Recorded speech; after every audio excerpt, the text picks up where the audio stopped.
سڵاوم کاتتان باش بەخێربێنەوە بۆ بەرنامەی کورد کۆنەکشن کاتژمێر 8 بەیانیە لێرە لە واشنگتن من هێرۆ زەنگەنە لەم بەرنمەیەدا لەگەڵتاندا دەبم و ئەس دەخلی شەمە بەرنەما ئیرۆدا چما شەڕی رووسیا لە ئوکرانیا خەتەرە هەژمارن داوین ڤەگرتن و مرنێ بە ڤایرۆسا کۆرۆنا لە ئیرۆ ڕۆژە جیهانیە دایکانە ئەم vê ڕۆژێ لە تەڤایە دایکان پیرۆز دکن و ئەس لە هێرۆ زەنگەنە پیرۆز دکن بەتایبەتی سپاس دەخیل ڕۆژی دایکان لە هەموو دایکانی جیهان پیرۆز دەکەم لەم بەرنمەیەدا چەند بابەتێکی تریش دەبیستن لەوانەدا کاریگەری شەڕ بەسەر منداڵاندا و راپۆرتێک لەسەر دەستگای گواستنەوەی ژاپۆن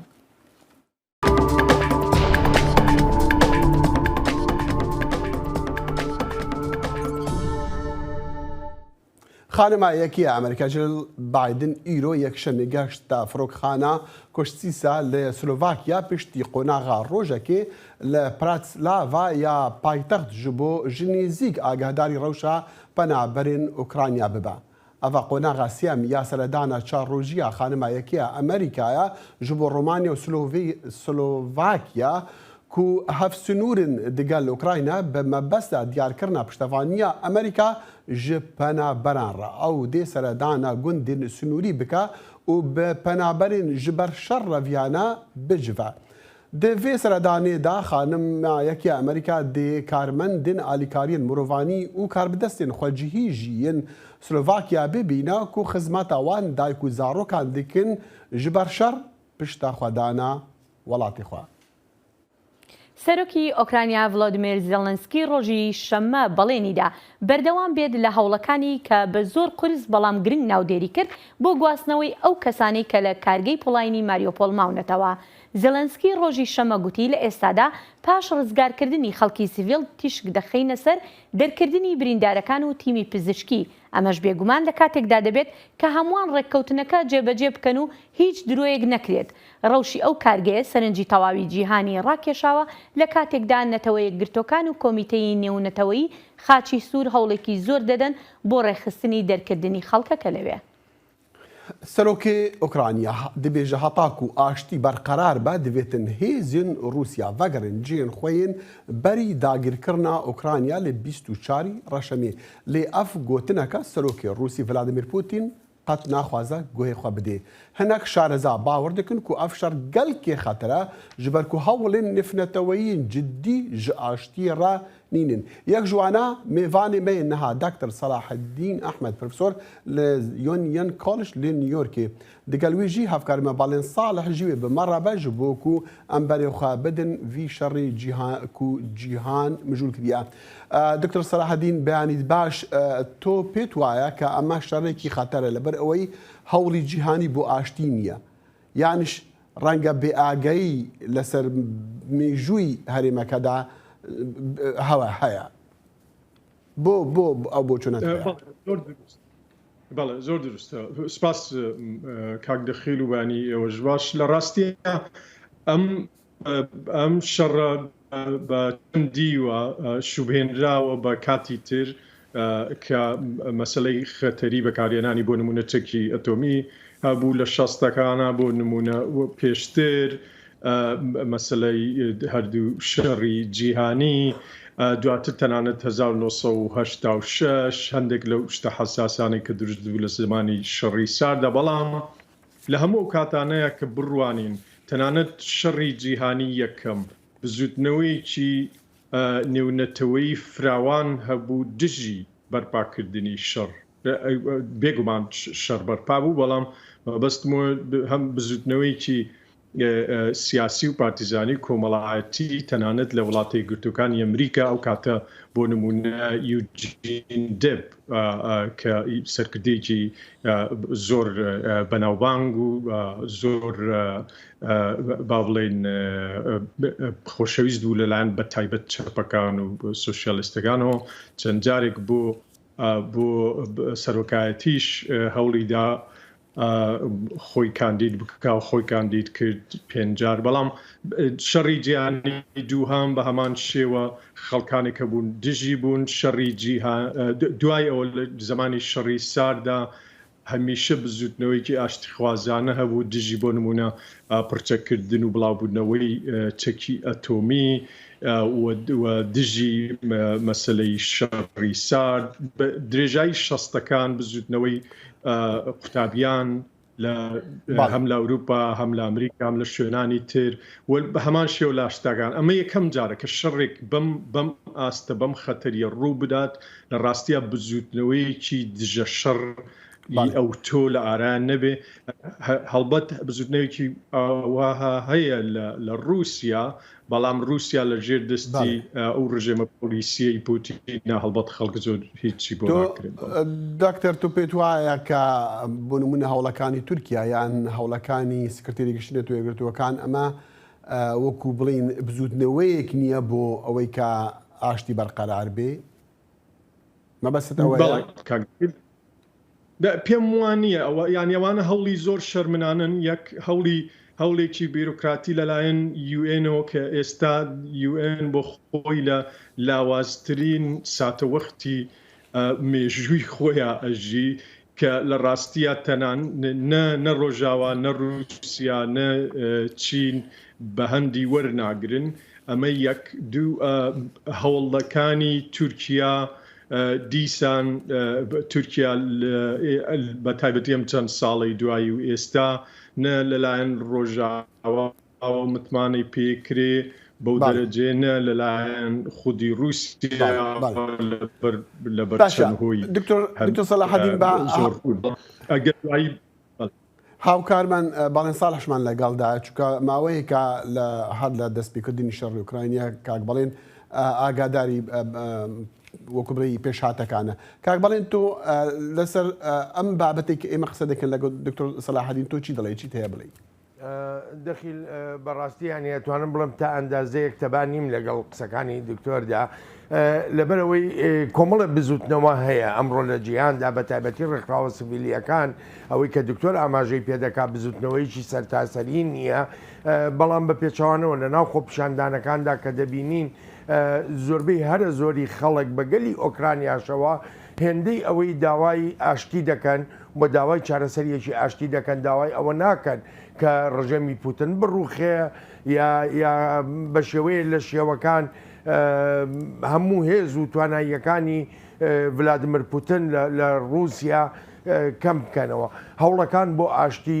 زۆرن ینی ڕاستە لەوانەیە هەوڵی بچووک بن لەوانەیە هەوڵی گەورە بن بەڵام خاڵێکی زۆر گرنگەیە نابێ ئەمە لێرەدا لە بیری بکەین هەوڵی ئەوروپاییەکانە یعنی بۆ نمونە سەرۆکی فەڕەنسا ئیمانوێل ماکرۆن بەردەوام لەسەر خەتە لەگەڵ ڤلادیمیر پوتیندا ئەوە بە بەشێک لە هەوڵی ئاشتیدا دەنرێ و نایەنەوێ قەیرانەکە بچێتە ئاستێکی مەترسیدارەوە وەکو دکتۆریش ئاماژەی پێکرد بۆ خۆ دەزانی ینی ئەگەری ئەوە هەیە ئەم قەیرانەوە بچەرخێ بۆ سێهەم شەڕی جیهانی بەپێی ئەو هەڕەشانەی کە ڤلادیمیر پوتین دەیکا جار لێرەدا لەوانەیە ئاستی شەڕەکە لەم قۆناغەدا پێویستی بەو جۆرە جموجۆڵە بێ ئێمە نازانین ئایا لە ئایندەدا چیتر ڕوودەدا پوتین چۆن بیر دەکات باشە هەوڵەکان هەن بۆ ئاشتی بەڵام ئەوەی کە نییە هەڵوێستێکی کرملنە کە بتوانێت وەڵام دەرێک بێ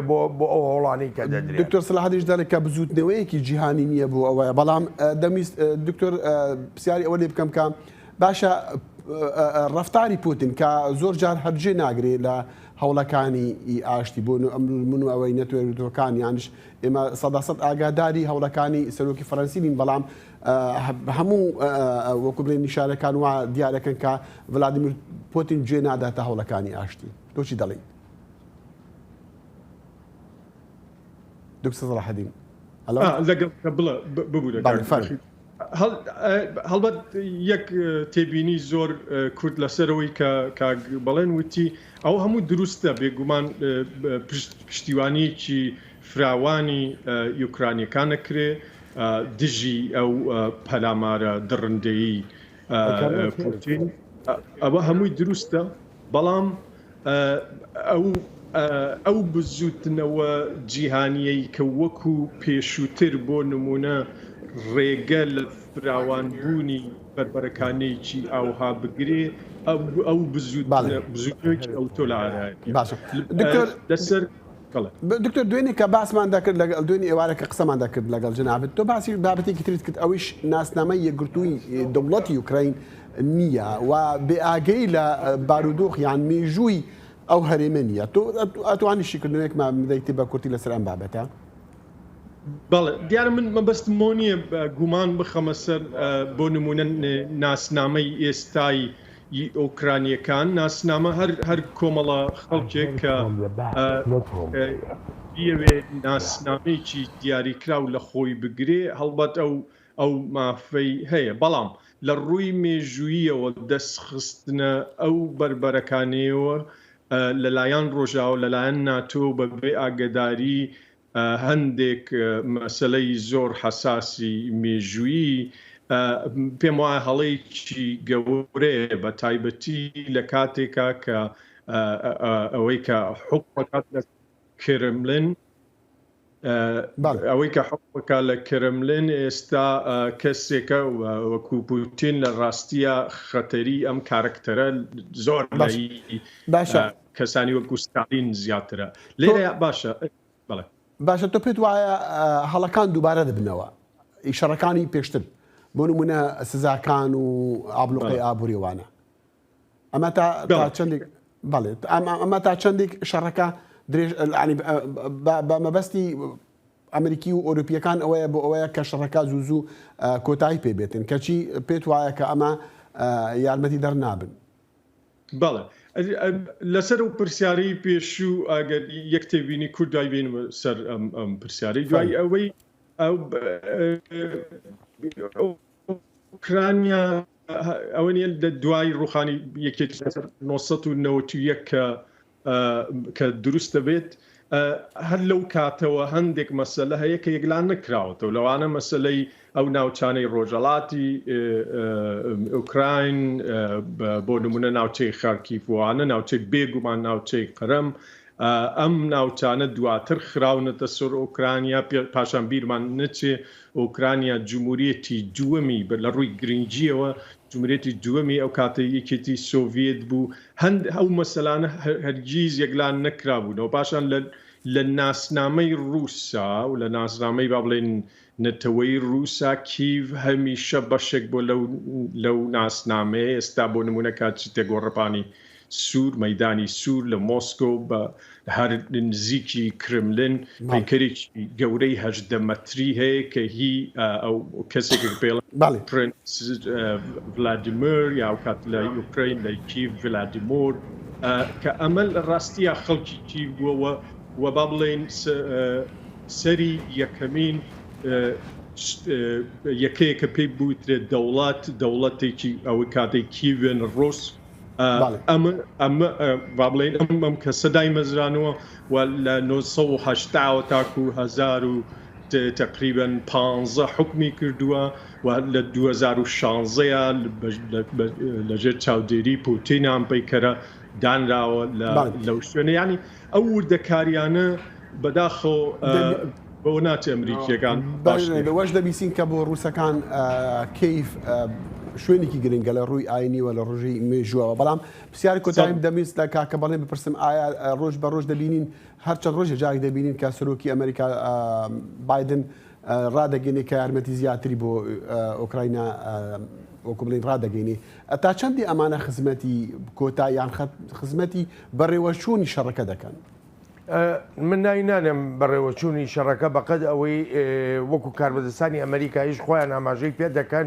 و جەختی لێ دەکەنەوە ئەمە جۆرەکە لە داکۆچیکردن لە گەلی ئۆکرانیا بۆمانەوە بۆ درێژەدان بە ژیانی سیاسی خۆیان هەرچەندە دەخیل هەتا ئێستا ئۆکرانیەکان نەگەیشتونەتە ئەو ئاستەی کە بڵێن ئەو هەموو جۆرە چەکە پێشکەوتووی کە دەیانەوێت بۆ بەرەنگاربوونەوەی دووەمین گەورەترین لەشکری جیهانی هەتا ئێستا بەدەستیان نەگەیشتووە سەرۆکی ئۆکرانیا گەورە کاربەدەستانی تری بەرگری ئۆکرانیا داوای چەکی پێشکەوتوو دەکەن داوای تانک دەکەن داوای فڕۆکەی جەنگی دەکەن هەروەها داوای سیستمی موشەکی دژە ئاسمانی دەکەن کە بتوانن هەر هیچ نەبێ ئەو هێرش و پەلامەرە ئاسمانیانەی رووسیا دەیدات کەمی بکەنەوە و کاریگەریەکانی نێڵن. دکتۆر هەر لەسەر هەمان بابەت ئامی یارمەتی سەربازی و چەک پێت وایە خزمەتی ئۆکرانیەکان ناکەن بۆ؟ لەسەر مەسلەیە زانی دیسان لە ڕووی مێژوویەوە لە هەر شوێنێک کە ئەو مەسلەیەمان بینی بە کە شەڕ ڕووی داوە دواتر بە لێشاو چەک و تەقەمەنی نێراوە بۆ ئەو شوێنە پێم وانیە لە خزمەتی خەڵکی بێدەنگکرا و لە بیرکراوی ئەو ناوچەیەدا بوو بێ ئەمە یەک دووەمیان لەسەر مەسلەی ئابلوقە کە پێشتر پرسیارت کرد مەسلەی ئابلوقەی ئابووری لە یەکەمین بەو شێوەی کە ئێستا هەیە با بڵێن لە سەردەمی خۆمانە لە یەکەمین نمونونەکانیەوە کە باکووری کۆریا و دواتر کوبا بوونە تاکو ئێستا هیچ حاڵەتێک لە بەردەسا نییە کە ئەوە سەلما بێت کە ئابلوقەی ئابووری ڕژێمێکی قان بێت بە پێچەوانەوە خەڵکی بگوورە تەجربەی عێراق و ئێران و ئێستاش دکتۆر سەلاحەدین ئەحمەد پرۆفسۆر لە یونیەن کۆڵج لە نیویۆرک و هەروەستا هەفکار بەڵێن ساڵح زۆر سوپاس بۆ ئێواز بوویتەوە. یونیسێف لە راپۆرتێکیدا ئاماژە بەوە دەکات کە شەڕی ئۆکرانیا کاریگەریەکی وێرانکاری هەیە بۆ سەر منداڵان لە کاتێکدا دەیان هەزار منداڵ پێویستیان بە خزمەتگوزاری دەرونی و کۆمەڵایەتی هەیە. بەهۆی شەڕی زیاتر لە 2 مانگ لە ئۆکرانیا ملیۆنان منداڵ لەژێر هەڕەشەی بۆردومان و نەبوونی خۆراک و دابڕان لە خوێندندان. ئەو ڕێکخراوەی سەر بە نەتەوە یەکگرتوەکان دەڵێت ئەم کاریگەریە دەرونیانە بۆتە هۆی قەیرانی پاراستنی منداڵان. ئاژانسەکانی نەتەوە یەکگرتوەکان دەڵێن لە وەتای ئەم شەڕە دەستی پێکردووە زیاتر لە 3300 کەسی سیڤیل کوژراون و نزیکەی 7,700,000 کەسیش لە ناوخۆی وڵاتەکەدا ئاوارە بوون. جگە لەوەش بە ملیۆنان کەسی تریش بوون بە پەنابەر لە وڵاتانی دراوسێ. هەر سەبارەت بە کاریگەریە خراپەکانی شەڕ لەسەر منداڵان دەچینە لای محەممەد سابیر چالاکوانی بواری منداڵان. بەڕێز سابیر سەرەتا سوپاس بۆ کاتەکەت. گومان لەوەدا نییە شەڕ کاریگەریەکی نەرێنی هەیە بۆ سەر منداڵان، بەڵام ئەمە تا چه ئاستێک کار دەکاتە سەر باری دەرونی مناڵەکە؟ ئەم کاتتان باش دیارە بۆ خۆی شەڕ لە هەر کوێیەک و لە هەر شوێنێک سەر زەویدا ڕوودا ماڵ وێرانیە بۆ ئەو شوێنە بۆ ئەو جێگەیە بۆ ئەو دانیشتوانەی کە لەوەیە بۆ باڵندەکان بۆ گڵا جوانەکان بۆ دار و درەخت بۆ ژینگەی جوان ئەم ماڵ وێرانیە و لە هەر کوێیەک شەڕ ڕوودا قوربانی یەکەم دیارە مناڵان دەبێت بە حکمی ئەوەی مناڵ لە باوەشێکی ئارایک و باوکیدا بەحەسێتەوە، بەڵام کەچی ئەبینی هەر بە شتێکی بچووک سیرکەین لە تەلەڤیزیۆنەکان دایک و باوک سیر گوێ لە هەواڵەکان ئەگرن هەواڵەکان شەڕە، ڕۆژنامە ئەخوێنەوە سیرەکە ڕۆژنامە باسی شەڕە. ئەم باوەشە ئارامە بۆ مناڵان فراهەم نابێت، کەواتە مناڵ قوربانی یەکەمە باسی ئەوە ئەکا لەگەڵ دایکی ئەڵێ بێدەنگ بە بزانین هەواڵەکانی شەڕ گەیشتە کوێ، کەواتە شەڕ قوربانیەکی تەواوی یەکەمی مناڵان دەبێت و مناڵ لە ڕووی کۆمەڵایەتیەوە تێکەشکێ، مناڵ لە ڕووی کۆمەڵایەتیەوە بۆ ئایندەی کاریگەری خراپیە بێتە سەر ئایدا. ئەگەر بیرمان نەچێ ئێستا بۆ نمونە ئێستا پۆتین کە شەڕی ڕاگەیاندووە و بە زۆر ئێوێ ئۆکرانیا داگیر بکە، ئەمە مناڵی کەیە؟ مناڵی پێش سەردەمی گەنجێتی و پێش سەردەمی ئێستای خۆیەتی. ئەگەر ئەو پۆتین لە سەردەمێکی و لە کات و زمانێکی شەڕدا دروست بووە هەتا ئێستا کە ڕووس بەردەوام لە جەنگەکانی یەکەم و دووەم و ئەوانەوە تا ئێستا هاوردێتی، ئێستا پۆتین ئەم حاڵەتە دەروونەیە کە ئێستا حازی لە شەڕە. بۆیە مناڵانی ئێستاش کە تووشی شەڕە بن حتمەن لە ئایندەیە مناڵان هەمویان لە ئەوانەی کە لەناو شەڕە دروستە بن و ژیانەکەن هەمویان شەڕەنگال نیێز دەرەچێن، هەمویان کاریگەری خراپیان نەبێ، هەمویان حەز و خولان. باشە لەو حاڵەتانەیە ئێستا لە بارێکی وەهادا ئێستا کە شەڕە لە ئۆکرانیا و یاخود لە هەر شوێنێکی شەڕ کاتێک کە دەزانی ئەمە زۆر کارەکاتە سەر مناڵەکە، دایک و باوک پێویستە چی بکەن بۆ ئەوەی ئەو کاریگەریانە لەسەر منداڵەکانیان کەم بکەنەوە؟ چۆن مامەڵە لەگەڵ منداڵەکانیاندا بکەن؟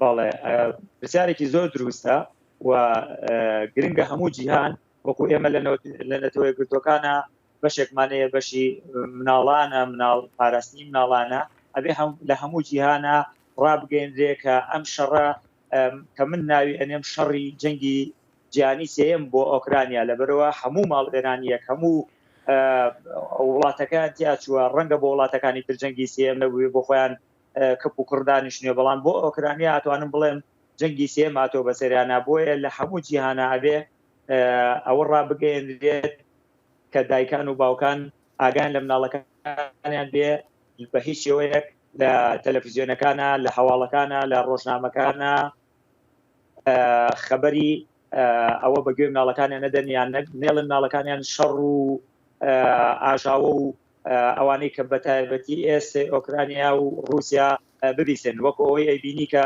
دایکێک لە ئۆکرانیا باوکێک لە ئۆکرانیا بە چای پڕ لە گریانەوە باوەش بە مناڵەکەی ئاکات دڵنیام مناڵەکانی ئێمەش لێرە بریندارە بن بێ مناڵەکانی ئەو پەڕی دنیاش لە هەرکوێ ئۆکرانیەوە بن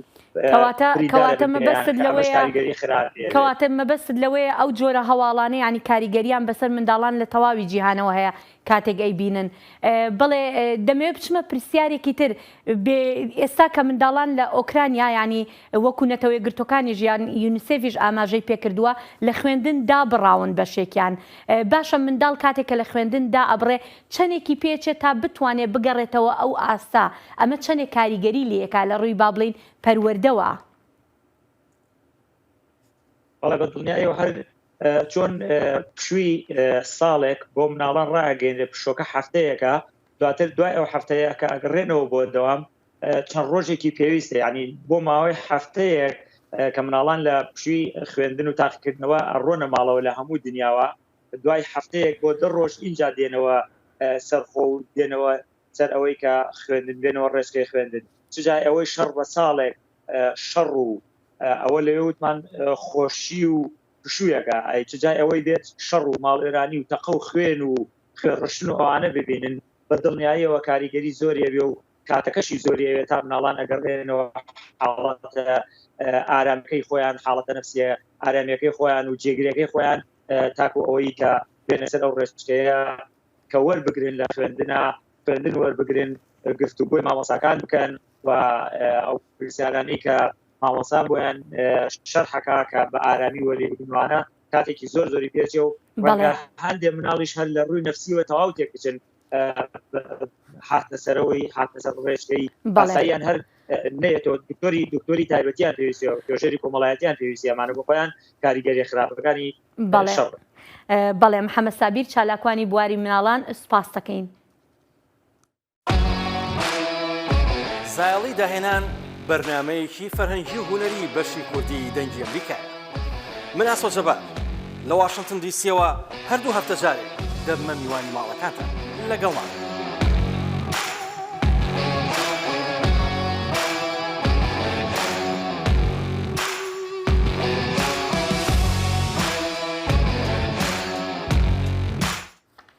هەفتەی ڕابردوو ژمارەی ئەو کەسانی کە هەتا ئێستا بەهۆی ڤایرۆسی کۆرۆناوە لە سەرانسەری جیهاندا گیانیان لەدەستداوە 15 ملیۆنی تێپەڕاند زیاتر لە ملیۆنێک لەو ژمارەیە تەنها لە وڵاتی گرتوەکانی ئەمریکایە.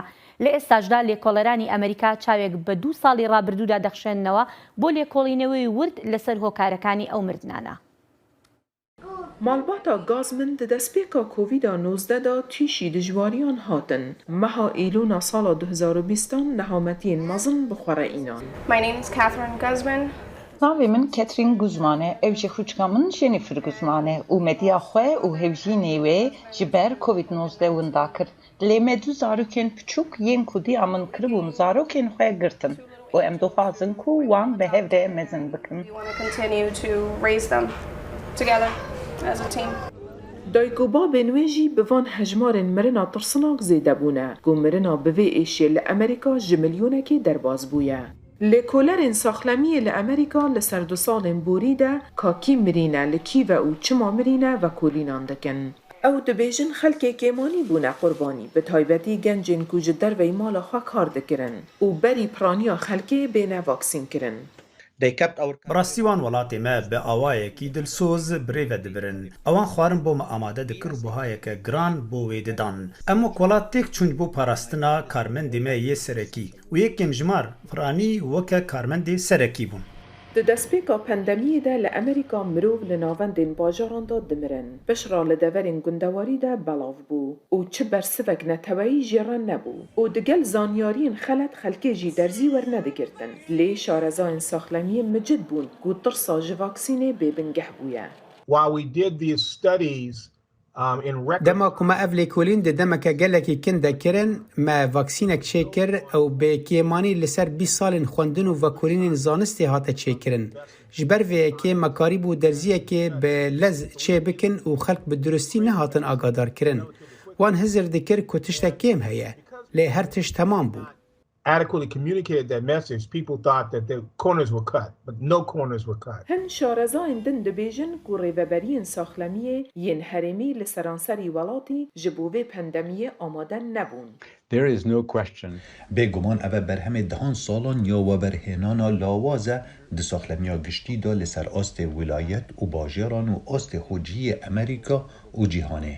As well as globally.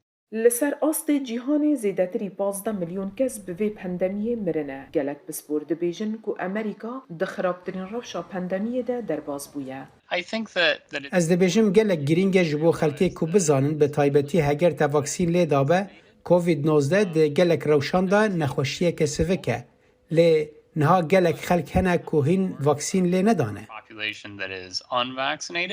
Nêzîkî 6 heta 7 ji sedî xelkê Amerîka di jî COVID-19 hatine derzî kirin û hejmarek bi vî rengî tûj bûyne ku hindek berrevaniya leşî bo wan peyda kiriye. Lê şareza dibêjin di gel berdewamiya vîrusê û guhertina wê boy heye derziyên bihêzker berdewam bin.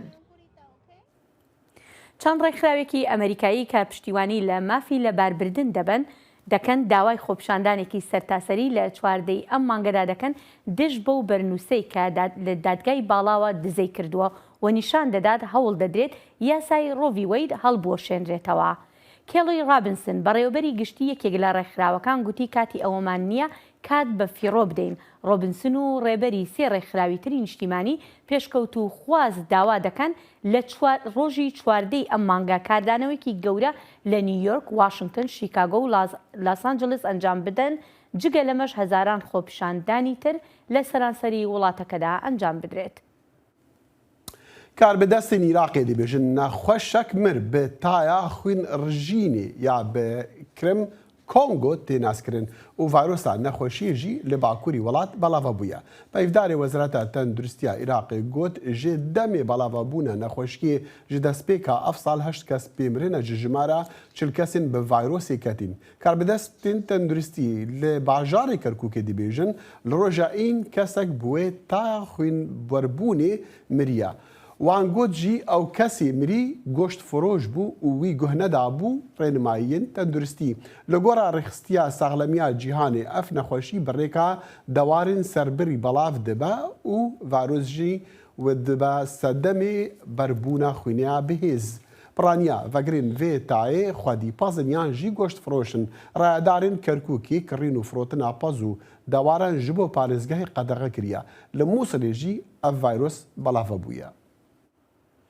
تالیبانی ئەفغانستان تونترین کۆتوبەندی بۆ سەر ژنان ڕاگەیاند لەو کاتەوەی کە دەسەڵاتی گرتووەتە دەست ڕۆژی شەمە فەرمانیدا کە ژنان دەبێت بە تەواوەتی خۆیان داپۆشن بەدەم چاویشیانەوە و داوای کردووە بورقای نەریتی ئەفغانی بپۆشن. بڕیارەکەی ڕابەری تالیبان هەیبەتوڵڵا ئاخونزادە دەژڵێت ئەگەر ژنان کارێکی گرنگیان نەبێت لە دەرەوە باشتر وایە لە ماڵەکانیان دانیشن و سزاکانی سەر سەرپەرشتیارە پیاوەکانیان دیاری کراوە ئەگەر فەرمانەکە بەجێنەگەێنن. ئەمەش دوایین بڕیاری تالیبانە بۆ سنووردارکردنی ئازادیەکانی ژنان کە ڕێگەی بەدەستهێنانی هەر کارێکی حکومیشی لێ قەدەغە کردوون و ڕێگەش نادات خوێندنی دواناوەندی بخوێنن و بە تەنها گەشت بکەن بۆ دەرەوەی شارەکانیان.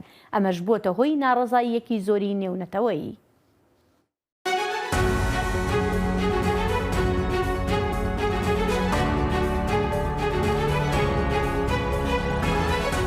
واشنطن بەرنمەیەکی هەفتانەیە لە بەشی کوردی دەنگی ئەمریکاوە ئامادە و پێشکەش دەکرێت. من بەڵێن ساڵح هەموو ڕۆژانێکی هەینی لەگەڵ پسپۆراندا تاوتوێی گەرموگورترین بابەتی ڕۆژ دەکەین لە پەیوەندی بە سیاسەتی دەرەوەی ئەمریکاوە. لەگەڵمان بن.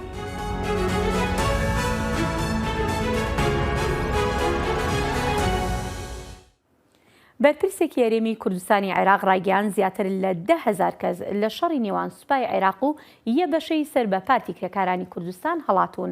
ئەم ئامارەش زیاتر لە 2 هێندی ئەو 4,000ەیە کە کاربەدەستانی هەرێم لە ڕۆژی سێشەمە ڕایانگەیاندبوو. یە بەشە یان یەکینەکانی بەرخۆدانی شنگال لە ئیزیدیەکان پێک هاتوون کە لە ساڵی 2014 لەلایەن داعشەوە کۆمەڵکوشکران.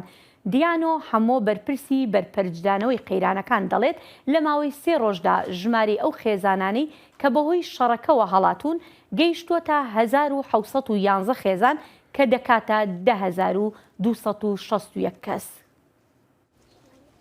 بەڵێ ئەف خەڵکین کو ji ber şerê li Şingalê berî heftiyekî qewmî direvin hêşta ne pişt rast û ne dinyan ku ev şerê bê rawestandin û hêşta xemên xelkê hene ku ev şera ziyanê digehînewan berî her kesî dike. Me bihîst di şerê di nêvbera hêzên Iraqê da ku serbazên Iraqê û heşd şeعبî pêktir li cem hêzên dî jî digel ya beşê hêzên yan yekeyên berxwedana Şingalê bû berî çend rojan çend kes têda mirin. Em niha rû bikein wê herêmê û berî xwe bidînî ka ew hêz çine navê wan û çil kudrê belavin û çendin. Hêzên Iraqê em dikarin bêjin jimara wan hêzan ne heta 10 hêzên çekdarin li ser bi hêzên Iraqê vena berî her kesî ku hêzên Iraqê ji leşkerî Iraqê serbazên Iraqê pêk têtin ku li ser wezareta bergirîna digel polîsên Iraqê ku wezareta navxwe ser bi wezareta navxwena û hêza parastina niştimaniya Iraqê yan ewlehiya Iraqê digel hêzên heşda şeعبî jî ew pêktin. Jimara wan nêzîkî 2000 ku serbazên Iraqê ne polîsên Iraqê nêzîkî 400 hêzên polîsane li wer. Hêza duwê ya ku em dizanin hêzên ku ser bi Partî Demokratîk Kurdistanên hêza fermandeya Pişmergên Kurdistaniya ser bi Qasim Şeşo dibêjin ku nêzîkî 2000 çekdaran wan hene. Hêza duwem jî ya dîsan ew zî pêşmergên herêmê ne ku bi fermandeya Haydar Şeşoya nêzîkî 300 kesane 300 çekdaran e. Helbet ew li Bakurin û li hindek cihên dî belavene. لێ دەنها مەسەلا وان هێزا و هەبوونا وان هێزا بەحسێ و جێشەر لێ هەی لە باژارە شنگالی و لە ڕەخی ڕۆژئاوانە هێزین کو بسەر بە یەکەین بەرەخۆدانە شنگالی و یەن یە بەشینە کو دەبێژن نێزیکی 3000 هێزاوان 3000 کەس ئەنداوان هەنە لێ بەفەرمی 1200 جوانە çekdarin hêzên parastina jiyan yan hêzên wekû dibêjnî ser bi jina 400 ew jî li çiyayê Şingalê helbet hatîne danan û hêzên heşda şeعبî ne yan jî hêzeka ku heşda şeعبîya êzdiyane lê digel hêzên asayişên asayişa êzîdxanî di nav Şingalê de hene nêzîkî 200 kesane. بەڵاو بوونەوان هێزا ئەگەرم بەری خۆ بدەینی ئەوە ئەم دەبینین ناوەندی باژارێ شنگالیە لە بنیا شاخی شنگالی هێزên عێراقی بگشتی دنێبەرە تەلەعفەر هەتا شنگالێ دا هاتینە دانان وەکو ئەم بینین هێزên حەشدێ شەعبی digel polîs û polîsan jî di wê herêmanê bera Tilafir û Şingalê de digel herêma ku digel Rojavayê Şingalê ku digel nêzik Sunûrê Sûriyana. Hêzên ser bi Partî Demokratîk Kurdistan li rexê diyê çikayê Şingalê ne û piranî jî li mezarê Şerfedîn hatine danîn û hêzên ku li ser bi parastina yan PKK ku dibêjin PKK ji karîgeriya PKK yan PKK li 2014 piştî Daeş hatî ew hêz danîne ew jî yekên berxwedana Şingalê ne û yên jinan û her wesa asayişa ku asayiş سەر بە ئاسایش هەتا ڕادەیەکی ji alî hikûmeta Iraqê ve hatiye pênasîn pê heye û di nav şingalê de hatiye danan. Ew şerre ji ber rêketineka ku li sala 2010 ku hatî dehî hatî kirin ew ku ew hêzên çekdar di bajarê şingalê de nemînin û dewrûber û piraniya xalên ku wan hêzan danan yan xalên piştgirîna ku wan hêzan danan tê gotin ku ew astengiya û nexweşiya ji bo xelkê çê dikin xelkê herêmî dixwazin ku ew hêz derkevin. Îca ji bo cêbicêkirina wê rêketinê hêzên Iraqê ji wan hêzên ku çekdar di wê derê de xwastiye ku derkevin. Ew yek ya du jî li dora li ser kan bêjin sunûrê Rojava yan Sûriya ew şerçê bi li sunûnê û li barê û li çend cihêdî ew şerçê bûye û çend kes jî têde hatine kuştin. Wekî me gotî xwepîşandan têne kirin ji bo ku ew hêz nemînin yan jî şerê xwe di nav medeniya de nekin di nav wekî me gotî li barê li sunûnê li çend ciha ew şer kirin û xelek tên kuştin û ji encamê wê jî wekû me dibî ji deng û basan de berî niha ku jimareka mezin a xelkê dîsa penaber dibine deverîndî. دنگ امریکا جافکانیەکە پێباوەریان و چاو ئاگاهیان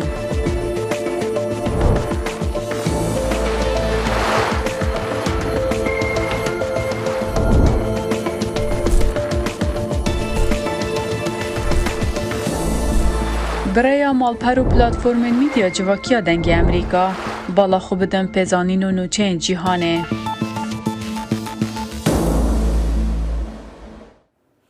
سیستەمی شەمەندەفەری ژاپۆنی هەمیشە نمونەی سیستەمێکی باش بووە بۆ جیهان و بە تەکنۆلۆژیایەکی تایبەتەوە بۆیە هیچ جێگای سەرسوڕمان نییە کە ئەمە بە باشترین دابنرێت.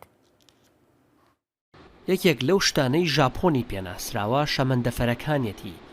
شەمەندەفەرەکانی ژاپۆن بەوە ناسراون کە دوایین تەکنۆلۆژیان تێدا بەکار هاتووە خێران و لە کاتی خۆیان نادەگەن. ئەمەش وای کردووە جێگەی سەرسوڕمان نەبێت کە شەمەندەفەرەکانی ئەم وڵاتە خاوەنی گروپێک هەواداری خۆیان بن. هەواداران ڕۆژانە نزیک گوێزگەکان و هێڵەکانی شەمەندەفەر بۆ وێنەگرتن دەوەستن. ژمارەی هەوادارانی شەمەندەفەر زیادی کردووە لەوەتەی کامێرەی دیجیتال بۆتە باو. ئێستا هەر کەسێک دەتوانێت وێنەی شەمەندەفەر بە کامێرەیەکی دیجیتال بگرێت. خەڵکی بۆ خۆشی خۆیان بە کۆمەڵ دێن بۆ شوێنێکی وەکو ئێرە. وەک پێشتر نییە کە ئێمە ناچار دەبووین بەیانی زوو لە خەو هەستین تا شوێنێکمان دەست بکەیت تا وێنەی لێ بگرین. ئێستا ترایپادی باشترمان هەیە. ترایپاد قەدەغە کراوە. پەیژە لەسەر پلاتفۆرمەکە بەکار بهێنین بە دڵنیاییەوە هەڵسو کەوت خراپتر بووە. ئەم هەوادارە 50 ساڵە وێنەی شەمەندەفەر دەکرێت. یەکێکە لە ئەندامان یەو گروپەی پێیان دەوترێت تۆرێ تێتسو کەواتای وێنەگری شەمەندەفەر دەگەێنێت. ڕۆژانە هەموو هەوڵێک دەدەن جوانترین وێنەی شەمەندەفەرەکان لە کاتی ڕۆشتندا بگرن. بیستومە هەندێک هەواداری دەمارگیری شەمەندەفەری زیاد لە پێویست ڕۆیشتون و تەنانەت شەمەندەفەرەکەیان وەستاندووە. ئەوە لە سنوور دەرچوونە. کۆمپانیەکانی شەمەندەفەریش ناچار بوون هۆشداری بڵاو بکەنەوە کە ڕەفتاری هەندێک لە هەواداران لەوانەیە مەترسیدار بێت. من خۆم دەمەوێت نیشانی بەکارهێنەرانی شەمەندەفەرەکان بدەم کە هەوادارانی وەک من بە باشی ئاگاداری سڵامەتین لە کاتی وێنەگرتندا. بەو شێوەیە دەمەوێت بەدناوی هەوادارانی تۆری تێستۆ نەهێڵم. هەڵسوکەوتی هەوادارەکان ساڵی پار هێندە لە سنوور دەرچوو کە بۆ خۆی شکانی سەری هەرزەکارێک. ئەمەش نیگەرانی لای هەندێک لە هەوادارە بە تەمەنەکان دروست کردو و دەڵێن زیاتر لە ناوبانگیان لە مەترسیدایە. لە دەڤەرە هەورامان هەموو گونداواران خەڵکێ بێشیان و بزانەبوونا خوا پێداویستیên کار و کارداریە خوا دروستکردنە بگرە ji pêdawîstiyên derxistin û dabînkirina avê heta çandiniyê durustkirina cil û bergan û herwesa avadankirinê li niha ku ew alav û amîr winda dibin çend kes hene dixwazin wana biparêzin. Raporta Ferhan Hewramanî. هێڵانی زەویەکان لە ڕێگەی وڵاخەوە لە هەورامان ساڵانێکی زۆرە وەک پیشەیەکی کەلتوری و سونەتی ماوەتەوە. بە جۆرێک لەو ناوچانەی کامێرەکان پێی ناگەن لە ڕێگەی وڵاخەوە دەکێڵڕێن. ئەم پیشانە ئێستا لەلایەن ژمارەیەک لە پیشەوەرانەوە ئەزمون دەکرێن کە ژمارەیان زۆر کەمە و پێگاتوون لەو کەسانەی کە لە کۆندا ئەم پیشانەیان هەبوو ئێستا لە ژیان داماون. بە خۆیان دەڵێن دوای ئێمە کەسم پیشانە بەردەوامی پێنادات. 68 تا ئێستا جووتەکەم دوای میشتە کەس نییە ئەمیشە بکە کەس ئەویشە ناکە یان بەڕاستی ئەویشە زەحمەتە و کەس نایکە کەس نێ بیکە ئۆستا شێوەیە بێ ئۆستا وەکو مامۆستا بڵێین فێ ئەگا ئاوگا فێرکە بە ئیشی پێ بکە بۆ سەرەوە بۆ خوارەوە. میراس و کەرەنتوو لە هەورامان تا ئێستا وەک پیشەیەکی کۆن ماونەتەوە و کرێکارەکان لە ڕێگەی کەرەنتوو دەستگاوە دەچنە دەشت و گیایەکی زۆر دەبڕن و ئامادەی دەکەن بۆ ئاژەڵەکان. ئەم میراسە خۆی وەختی خۆی کە من لەبیرم بێت تقریب موم دەرنەکرد بوو کەرەنتووی ئێرانی هاتن بۆ لادیەکان بۆ گیابڕین لە بەهارە مانگی 5 ئەهاتن ئەم ئاسن و پشتیان پێ بوو چەکش و کەرەنتوشتیان پێ بوو پێیانەوت کەرەنتوو ئەمەش پێیانەوت دەستگا ئێمەش ئەچین بە دۆریانە ئەوان گیانە بڕی مڵۆشتمانە کرد فێر بووین ئیشەکەمان لێ دزین لەوانەوە لە هەفتاکاناتر فێر بووین فێری یابڕین ئێمەش ئەمە پێڵێن کەرەنتوو ئەمەش پێڵێن چەکوش ئەمەش دەستگا ئەبێ هەر سەعاتێ جارێ 2 سەعات جارێ 3 سەعات جارێ تا 2 و ئەبێ میراسێکی ئاوای بکەی لەبەرەوەی دیاکە باشتر بزوێنێ. نەمانی پیشە سونەتی و دیزایانی جلوبەرگی کۆن و کاڵبوونەوەی کەلتوری ناوچەی هەورامان لەگەڵ ئەوەی ساڵ بە ساڵ بەرەو نەمان دەچێت بەڵام حەزێکی هەمیشەیی هاوڵاتیانە و بە تایبەت لە بۆنە جیاوازەکاندا دەگەڕێنەوە بۆ ئەم کەلتورە و پیشە کۆنەکانیش زیندوو دەکەنەوە. ئەو شتانەی کە پەیوەندی بە کورد و کوردستانەوە هەیە ساز کردو لێرە عەرزی خواردنە کوردەوارەکان کراوەکو یاپراخ و بریانی و دۆخەوە و لەوانە و جلی کوردی بە هەموو نەوعەکانی و خۆمانزانی ئێمە چەند دیالێکتێک و چەند هەجێکمانێ لە کوردستانە هەموو نەوعەکانی جلی کوردیمان لێرە عەرز کردو و هەموو بە جلی کوردیەوە بەشداری کردو لەبەرەوەی کولتوری خۆمان بە وڵاتان بناسین.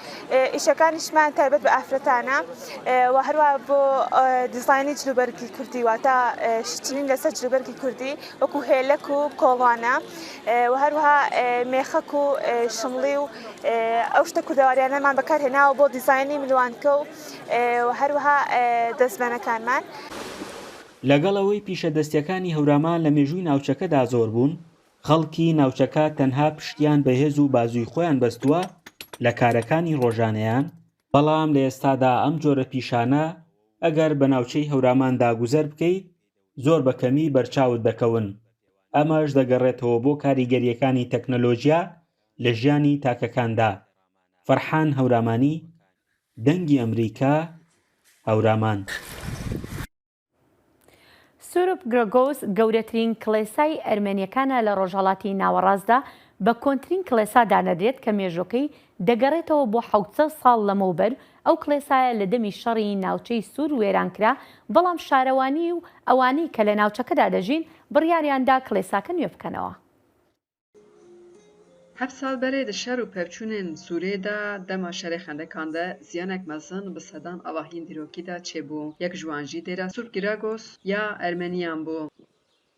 Ku di ber ziyanê de talanek mezin jî çêbibû. Wezareta Bajarvaniyê di gel gelek avahiyên dîrokî dêrê jî nû kir û ev dêre 700 salî roja şemiyê ji îbadetê re deriyê xwe vekir.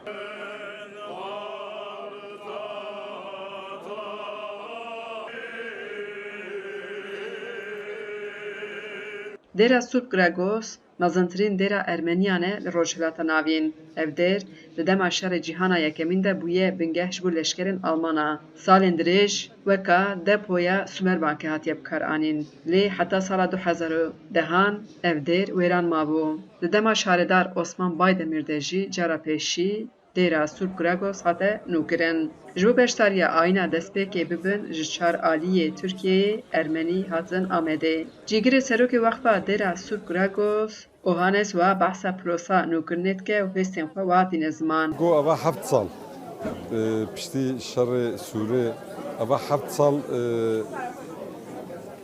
tiştekî şey nebû kilîse girtî bû Sûr weka ku hûn jî zanin girtî bû. Piştî 7 sala kilîseya me vekin û sibê jî wê ayîn vebe Aynıcı Patrik'e Türkiye Ermeni Patriği Şahak Maşalyan ve Risayet avi da dest pevke. Jiboyu avi em gelek keyf koşun Ermeniye Diyarbakır. Gelek insan hatine, ja Amerika, ja Avrupa, gelek insan o kakun dibin hatine, gelek vekirne kab hoş u coş em evkin. Jiberu em zaf keyf koşun.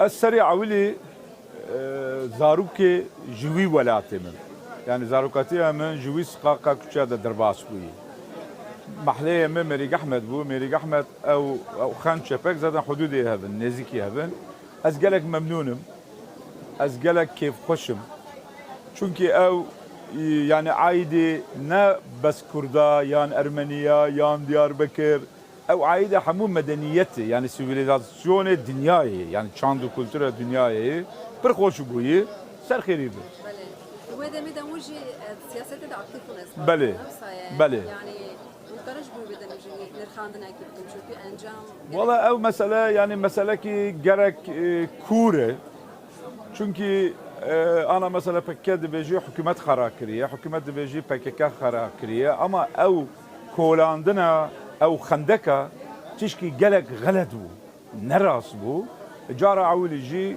PKK دست بيكر خوزي نبو بس ايكو بو چو دبيت تشتي گوچو بينك تقرت برنده يعني ايرو اشتي هي ارامي هي و او چاند كولتور رستوره كرنه يعني نوح كرنه او جي تشكي باشا gelek ez jûî weziyet bernedin. Çend beşdarên ayînê ji bo temaşebanên me wiha behsa giringiya rojê û hizr û nêrînên xwe dikin. Gava Sûr xera bû, du tiştek armancê wa bû, dîroka Ermen xera bibe û gencê xortê Kurda bimre. Yani şer bi wê hewayê dest pê kir, ev jî me pirêşand. چمیکی کانبون بقفلاندنا کانبون zarar nediyana ve dere ibadethane çavaki her dine da şor derin ve dera ibadet etkin vrajiya Ermena bu o belki en amazine Orta Doğu ilk avul kilise Ermena Liverpool Surf sarkis çok xerab bu. Viyaja xera kirin. Neyse ki respektirin, çekirin. İroji vedbe. Heviya me tev insana be aşti da bijin. Zaten ay doğuya ma xarab kirna. Memleket ma xarab kirna. Dve qayb evke. Em bine işgal edana. Gava ko avli heja dve evke da zaten ko تف بارقة تف أو كرنا قبل موينا دي أزون قرن قريان جيتنا بكم عرف فيه خبابة جوان بارقة جوان بوليسا جوان عسكرة جار كتني ناتب çarşıya hatta kovebu ve hecazatın çarşı. Ermeni toplumunun büyük çabaları. Patrikê Ermeniyam Sahak Maşalyan Wezîrê Turizmê Nûrê Arsoy û Valiyê Bajêr Munîr Karaloğlu di bername vekirina dêra Surp Gregosê de axivîn. Piştî axaftinan ayînek jî hate kirin. Hêjayê gotineye ku keşeyê derê nîne lê di demê girîng de wê li vê dera ayîn jî werin çêkirin. Xecican Farqîn, Dengê Amerîka, Diyarbekir. Parastina cihwaran taybet jî li deverên kuştar têdana karekî gelekî pîroz e. Belê bêguman. Belam em divêt hêro behsê roja dayikan bikin. Yani îro roja giring e bû te belkî bû gelek hemû dayikan. Belê bo hemû dayikan rojekî giring e. Bo hemû kesî jî çûka pîrozbahî re dayikê xwe dikin. û berî her tiştî diyariya bû dibin. Diyar e bû te xweş ku diyarî ji te re bêdin îro. Belê. Dexîl xwe te zanî em cejnê yanî ser li seranserî cîhan li zorbeyê welatan li man gîstê ye. بەڵام لە وڵاتەیە گرتوەکانی ئەمریکا لە مانگی پێنجەوەمە لە سەرەتاکانی سەدەی بیستەمەوە جەژنە دامەزراوە تەرخانکردنی ڕۆژێک بۆ دایکان لێرە لە ئەمریکا دامەزراوە و جگە لە ئەمریکا بزانام چەند وڵاتێکی تریش هەیە کە لەگەڵ ئەمریکایکەن لە ناوێندا نیوزیلەندی ژێکێکە لە وڵاتە بەڵێ لە ئەمریکا خۆی شتەکە جەژنەکە ئێستا جگە لەوەی ڕەهەندێکی کۆمەڵایەتی هەیە ڕێزگرتنە بۆ دایکان ڕەهەندێکی ئابووریشی هەیە بەڕاستی ئەگەر ئێمە سەیری بکەین لە تەواوی بازارەکان ئەو دیاریانەدا ئەندرێکە زیاتر بۆ ژنانە و بۆ دایکانە و ئەوانە و شتێکە لی نووسراوە بۆ دایک و کارت و گوڵ و یانی ڕەهەندێکی ئابووریشی هەیە ئەم ڕۆژانە کە تەرخانەکرێ و زیاتر چوونە دەرەوەی لەگەڵ دایک و ڕێزگرتنە لە دایکەکە میدیان جوواکیان نەها بووە سەدەمیک و لە هەر جهەکی نەها خەڵک پێ حزێت و ڕۆژە دایکە و پیرۆزبایی هەل دایکی خۆ بکەن جارەکە دیژی ڕۆژە دایکان تا پیرۆزبایی زۆر سپاس و پیرۆزبایی لە هەموو دایکانی جیهانەکەم هەتا جارەکە دیاکوتکردنەشیان هەتا سبای هەر شاد و بەختەوەر بن و بدوعا کاتێکی خۆش.